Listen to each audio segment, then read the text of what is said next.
DYFI മുൻ നേതാവ് മനു തോമസിന്റെ രാജിയുമായി ബന്ധപ്പെട്ടുള്ള വിവാദങ്ങൾ കണ്ണൂർ CPM-ൽ തുടരുകയാണ്.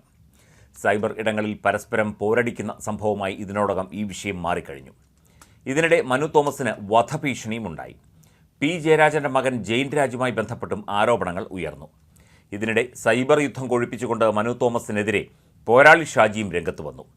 ഫേസ്ബുക്ക് പോസ്റ്റിലൂടെയാണ് മനു തോമസിനെതിരെ പോരാളി ഷാജി രംഗത്തെത്തിയത്. മനു തോമസ് മാധ്യമങ്ങളിൽ നടത്തുന്ന പ്രതികരണത്തിനെതിരെയാണ് പോരാളി ഷാജിയുടെ പോസ്റ്റ്. CPM പുറത്താക്കിയ ജില്ലാ കമ്മിറ്റി അംഗം ഛർദ്ദിക്കുന്നതൊക്കെ മാധ്യമങ്ങൾ വാർത്തയാക്കുന്നുവെന്നും ക്രെഡിബിലിറ്റി ഇല്ലാത്ത കാര്യങ്ങളാണ് മാധ്യമങ്ങൾ വാർത്തകളായി നൽകുന്നത് എന്നും പോരാളി ഷാജി ഫേസ്ബുക്ക് പോസ്റ്റിൽ കുറ്റപ്പെടുത്തി. പാർട്ടിയിൽ നിന്ന് പുറത്തുപോയ മുൻ പ്രസിഡന്റിന്റെ ആരോപണങ്ങൾക്ക് വലിയ പ്രാധാന്യം നൽകുന്നു. കോൺഗ്രസ് പ്രതിസ്ഥാനത്ത് വന്നാൽ മാധ്യമങ്ങൾ വാർത്തയാക്കുന്നില്ല എന്നും ഷാഫി പറമ്പിലിനെതിരെ യൂത്ത് കോൺഗ്രസ് മണ്ഡലം പ്രസിഡന്റ് ഉന്നയിച്ച ആരോപണം വാർത്തയാക്കിയില്ല എന്നും പോരാളി ഷാജി പരാതി പറയുന്നു. പോരാളി ഷാജിയുടെ ഫേസ്ബുക്ക് കുറിപ്പ് അതേപടി പങ്കുവച്ച് റെഡ് ആർമിയും രംഗത്തെത്തിയിട്ടുണ്ട്.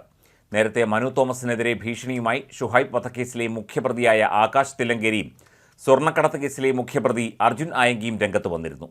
എന്തും പറയാൻ പറ്റില്ല എന്ന് ഇവനെ ബോധ്യപ്പെടുത്താൻ സംഘടനയ്ക്ക് അധിക സമയം വേണ്ട എന്ന് ഓർത്താൽ നന്നായിരുന്നു എന്നായിരുന്നു ആകാശ് തില്ലങ്കേരിയുടെ മുന്നറിയിപ്പ് പോസ്റ്റ്. മാധ്യമങ്ങൾക്കും ബിസിനസ് പങ്കാളികൾക്കും സംരക്ഷിക്കാൻ കഴിയില്ലെന്നും ആകാശ് തില്ലങ്കേരി പോസ്റ്റിൽ പറഞ്ഞിരുന്നു. ബിസിനസ് പരിപോഷിപ്പിക്കാൻ രാഷ്ട്രീയത്തിലേക്ക് കടന്നു വന്നതാണ് മനു തോമസ് എന്ന അർജുൻ ആയങ്കിയും വിമർശനമുന്നയിച്ചു. മനു തോമസിനെതിരെ പി ജയരാജൻ ഫേസ്ബുക്ക് പോസ്റ്റ് ഇട്ടതിന് പിന്നാലെയാണ് ആകാശ് തില്ലങ്കേരിയും അർജുൻ ആയങ്കിയും ഇന്നലെ തലപൊക്കിയത്.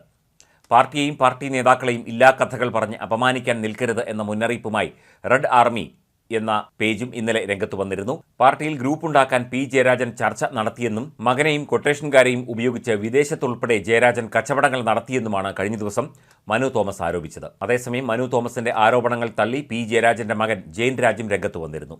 സ്വർണം പൊട്ടിക്കൽ സംഘവുമായി തനിക്ക് ബന്ധമില്ല എന്നും അദ്ദേഹം പറഞ്ഞു. മനുവിനെതിരെ നിയമ നടപടി സ്വീകരിക്കും. ഈ വിഷയത്തിൽ മാധ്യമങ്ങളോട് കൂടുതൽ പ്രതികരണത്തിന് ഇല്ല എന്നും ജെയിൻ രാജ് പ്രതികരിച്ചു. പി ജയരാജനും മകനുമെതിരെ ആരോപണവുമായി മനു തോമസ് ഇതിനു മുൻപും രംഗത്ത് വന്നിരുന്നു.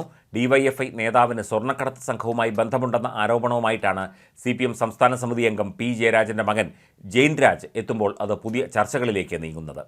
സമൂഹമാധ്യമത്തിൽ ഇക്കാര്യം പങ്കുവച്ചതോടെ ഡിവൈഎഫ്ഐ ജില്ലാ സെക്രട്ടേറിയറ്റ് ജെയിൻ രാജിന് എതിരെ രംഗത്ത് വന്നു. ആരോപണം ഡിവൈഎഫ്ഐ നിഷേധിക്കുന്നുമില്ല.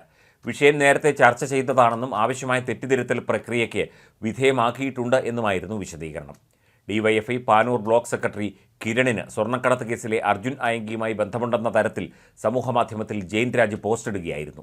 പിന്നാലെ ജെയിൻ രാജിനെതിരെ പേര് പറയാതെ ഡിവൈഎഫ്ഐ പ്രസ്താവനയിറക്കി. സംഘടനയെ അപകീർത്തിപ്പെടുത്താനുള്ള ശ്രമം തിരിച്ചറിയണമെന്നായിരുന്നു ആഹ്വാനം.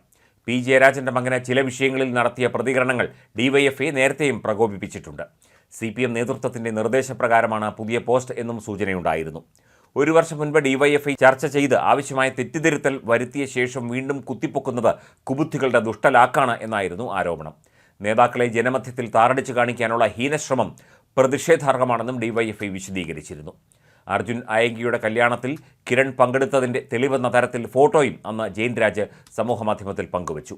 ഏത് സാഹചര്യത്തിലാണ് ഈ വിഷയം ജെയിൻ രാജ് ചർച്ചയാക്കിയത് എന്നതിൽ ഇന്നും വ്യക്തതയില്ല.